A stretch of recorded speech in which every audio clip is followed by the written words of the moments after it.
Welcome to Pages and Pods.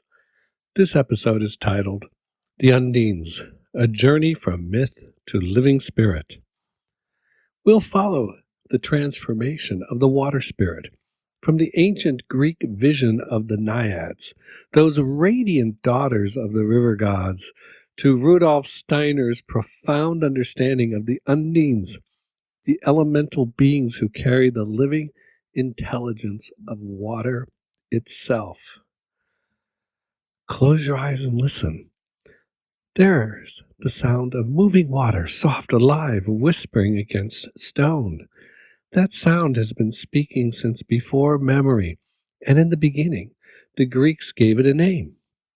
They called her Naiad, the spirit of water, the goddess of the brook, the stream, the still lake that mirrors the sky.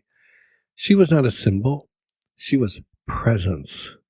You could feel her in the chill of a morning spring, in the reflection trembling at the surface of a well. Homer references the Naiads in his poetic hexameter. Of those known to Phorcys, the old man of the sea, mystified by the beauty of the nymphs living in a lovely cave, shadowy and sacred to them. Plato wrote that the Naiads were part of the divine geometry of water, a living harmony in the soul of the world. Hesiod sang of them as daughters of Oceanus, endless as the rivers themselves. Callimachus sang of them in his hymns to Artemis, the nymphs who range the hills, daughters of the river gods, swift Naiads. And Ovid recites Calliope's song of Arethusa, the water nymph transformed into a sacred fountain, thus preventing Alpheus, the river god, from forcing himself on her. He sang, cold sweat poured down my imprisoned limbs, and dark drops trickled from my whole body. Wherever I moved, a pool gathered, and moisture dripped from my hair, and faster than I can now tell the tale, I turned to liquid. Apollonius of Rhodes recalled the story of poor Hyllus and the nymph raptured by desire and took him from the world. Pindar felt their inspiration as cool dew upon the hearts of poets. These tales were put to canvas by the 19th century painter John William Waterhouse. What Ovid said with his words, Waterhouse expressed with his brush. And here we see Hyllus and the nymphs as described by Apollonius, and a mermaid and nymphs finding the head of Orpheus and the siren, all linking the idea of feminine beauty and desire to the spirits of the water. The Greeks saw gods in human form because humanity was the measure of meaning. To love, to fear, to touch, these were bridges between worlds, and yet behind their myths was an intuition that every ripple and current carries thought, the thought of creation itself. Centuries later, the Neoplatonists would uncover the secret. Plotinus spoke of souls inhabiting every part of nature, not as many gods, but as one mind, nous, reflected endlessly in matter. Iamblichus told his students that to invoke a nymph or demon was to harmonize the human soul with the divine rhythm of the cosmos. Proclus saw the elements themselves as temples of light, each stream, each breath of wind, alive with intelligence. And when Pseudo-Dionysius translated this wisdom into Christian language, he expressed these lesser deities into hierarchies of angelic intelligences. The elemental spirits became ministering powers within the divine order, bridging pagan nature spirits and Christian cosmology. Then came Paracelsus, the physician mystic who walked between heaven and earth. He no longer saw spirits in the water.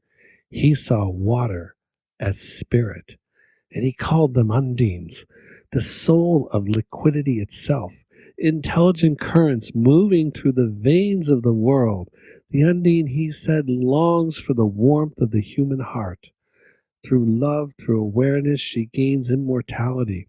What the Greeks saw as passion, Paracelsus understood as alchemy, the mingling of human consciousness with the living essence of nature.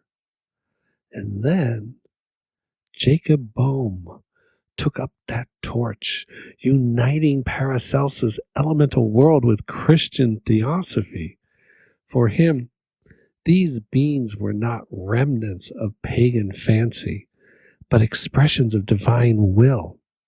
Sophia, wisdom herself, awakening within matter. Now, in modern times, Rudolf Steiner brought that evolution full circle. He spoke of Undines not as stories, but as realities within the etheric body of the earth. Where the Naiads once danced beside a stream, they now moved through mist and dew, weaving the imagination of the cosmos into the sap of plants.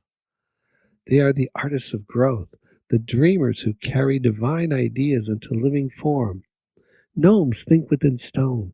Sylphs move through light and air. Salamanders quicken the pulse of fire. But the Undines, they are the intelligence of flow. They are the mind of water. In Steiner's world, ideas and thoughts shape reality. They are the essence of creation. The cosmos breathes through thought, and the earth, through her elementals, thinks that thought into life. We are part of that breathing. We imagine a super sensible world, and in it, in turn, it imagines us. You've met them, though you may not have noticed, in the silver stillness before dawn, when dew catches the first light and the world seems to exhale. That shimmer is them. When fog curls around trees and softens the edges of time, they are there. Even in the violence of a flood or the quiet drip of a faucet, there's intelligence at play. The earth seeks balance, harmony, renewal. When you trail your fingers through a stream, when you stand barefoot in wet grass and feel the cool seep into your skin, you are not alone. The Undines are still here. They whisper in the language of reflection, waiting for us to remember that the world is not a dead machine, but a living mind dreaming itself into form. So the next time rain begins to fall, don't rush for shelter. Pause. Let it touch you. Because in that moment, the intimate thought of creation is pouring down on you, flowing through the Undines. Those quiet servants of the world's imaginations carry the mind of the cosmos into every drop that meets the earth. I've put several links for you to follow up on in the show notes. You simply must check out Erica Stevenson if you've fallen behind on the ancient Greeks. She will bring renewed life to those dead poets. If you'd like to try before you buy, I have links to the texts of Apollonius and Ovid, as well as Paracelsus. Finally, go check out the Rudolf Steiner archive. The keyword search is amazing. You can find everything he ever lectured on. Until next time, click like to promote me in the algorithm and subscribe if you haven't done so already. Lastly, next time there's a thick fog or heavy morning dew, stop long enough to feel the moisture on your skin and listen to the voices calling out to be heard.